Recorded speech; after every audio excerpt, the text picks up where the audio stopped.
Current పోయిందని ఫిర్యాదు చేస్తే అక్కడికి వచ్చిన లైన్మెన్లు మహిళలతో అసభ్యంగా ప్రవర్తించిన ఘటన కామారెడ్డిలో వెలుగు చూసింది. జిల్లా కేంద్రంలోని ఇందిరానగర్ డబుల్ బెడ్రూమ్ ఇండ్ల సముదాయం వద్ద ట్రాన్స్ఫార్మర్ ఫ్యూజ్ కాలిపోవడంతో కరెంటు పోయింది. సమాచారం అందుకున్న లైన్మెన్ గఫార్ మరో లైన్మెన్ రాజేందర్తో కలిసి అక్కడికి వచ్చాడు.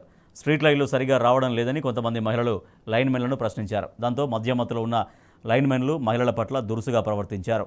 ఆగ్రహంతో ఊగిపోయిన మహిళలు లైన్మెన్లను బంధించి పోలీసులకు అప్పగించారు. కాలనీవాసుల ఫిర్యాదుతో కేసు నమోదు చేసిన కామారెడ్డి పట్టణ పోలీసులు లైన్మెన్లను అదుపులోకి తీసుకొని విచారిస్తున్నారు.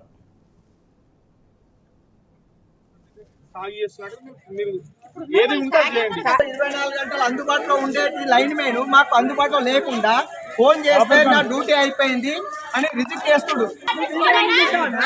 అంటే